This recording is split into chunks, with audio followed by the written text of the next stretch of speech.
Everybody, welcome back to MTRA Bedtime Stories. We are reading On the Banks of Plum Creek by Laura Ingalls Wilder, and our next chapter is called Town Party. Laura and Mary had never been to a party and did not know quite what it would be like. Ma said it was pleasant time that friends had together. After school on Friday, she washed their dresses and sunbonnets. Saturday morning, she ironed them fresh and crisp. Laura and Mary bathed that morning, too, instead of that night. You look sweet and pretty as posies, Ma said. When they came down the ladder dressed for the party, she tied on their hair ribbons and warned them not to lose them. Now be good girls, she said, and mind your manners. When they came to town, they stopped for Cassie and Christy. Cassie and Christy had never been to a party either. They all went timidly into Mr. Olson's store, and Mr. Olson told them go right on in. So they went past the candy and pickles and plows to the back door of the store. It opened, and there stood Nellie, all dressed up, and Mrs. Olson asking them in. Laura had never seen such a fine room. She could hardly say good afternoon, Mrs. Olson, and yes, ma'am, and no, ma'am. The hall floor was covered with some kind of heavy cloth that felt rough under Laura's bare feet. It was brown and green, and with red and yellow scrolls all over it. The walls and the ceiling were narrow, smooth boards fitted together with a crease between them. The table and the chairs were of a yellow wood that shone like glass, and their legs were perfectly rounded. There were colored pictures on the walls. Go into the bedroom, girls, and leave your bonnets, Mrs. Olson said in a company voice.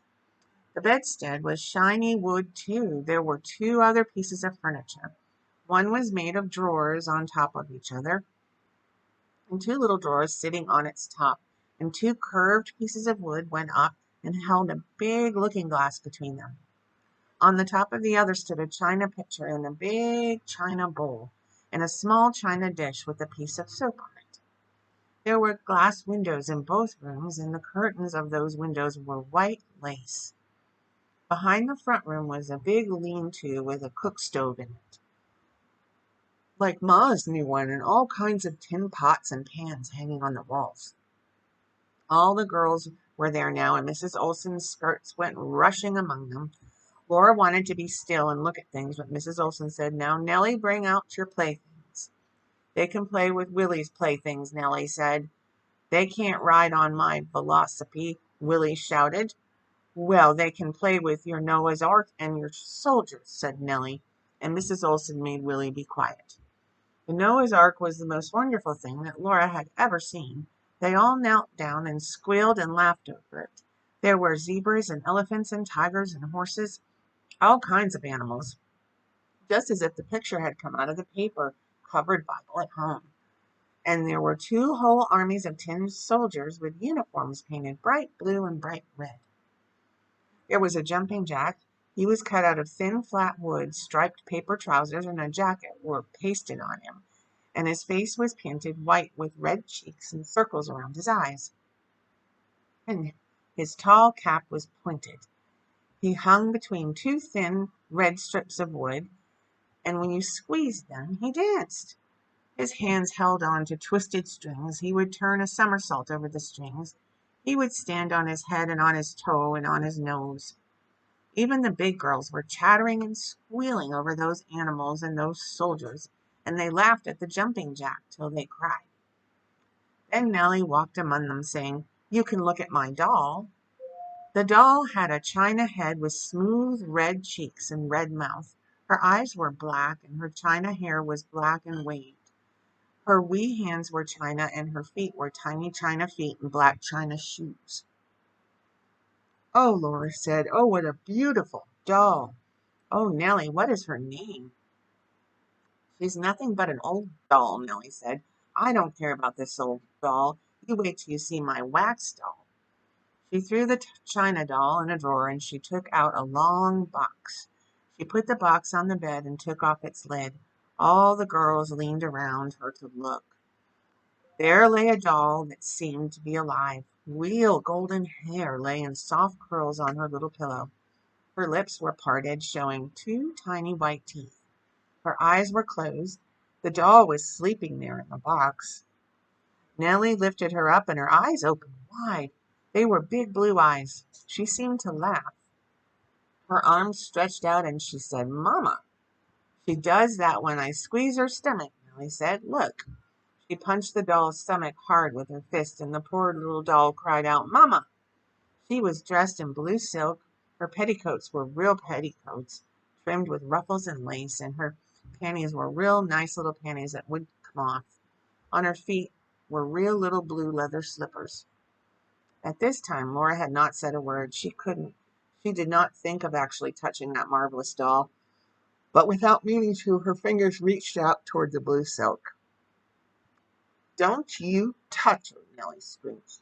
"You keep your hands off my doll, Laura Ingalls." She snatched the doll against her and turned her back so Laura could not see her putting her back in the box. Laura's face burned hot and the other girls did not know what to do.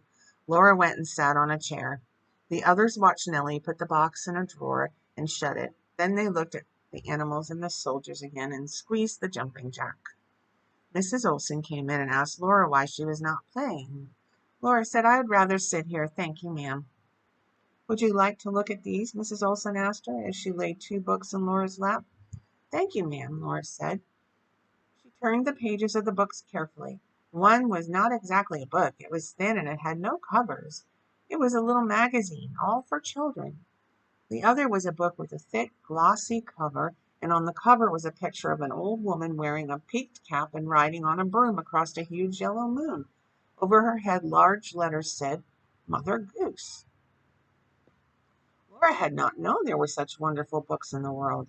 On every page of that book there was a picture and a rhyme. Laura could read some of them. She forgot all about the party. Suddenly Mrs. Olson was saying, "Come, little girl, you mustn't let the others eat all the cake, must you?" Suddenly, "Yes, ma'am," Laura said. "No, ma'am." A glossy white cloth covered the table. On it was a beautiful sugar white cake in tall glasses. "I got the biggest piece," Nellie shouted, grabbing a big piece out of that cake. The others sat waiting till Mrs. Olson gave them their pieces. She put each piece on a china plate. "Is your lemonade sweet enough?" Mrs. Olson asked. So Laura knew that it was lemonade in the glasses. She had never tasted anything like it. At first it was sweet, but after she ate a bit of the sugar white off her piece of cake, the lemonade was sour. But they all answered Mrs. Olson politely. "Yes, thank you, ma'am." They were careful not to let a crumb of cake fall on the tablecloth. They did not spill one drop of lemonade. Then it was time to go home, and Laura remembered to say, as Ma had told them to, "Thank you, Mrs. Olson. I had a very good time at the party." So did all the others. When they were out of the store, Christy said to Laura, "I wished you'd slapped that mean Nellie Olson." "Oh, no, I couldn't," Laura said, "but I'm going to get even with her." "Don't let Mary know I said that." Jack was waiting lonesome at the ford, and it was Saturday, and Laura had not played with him.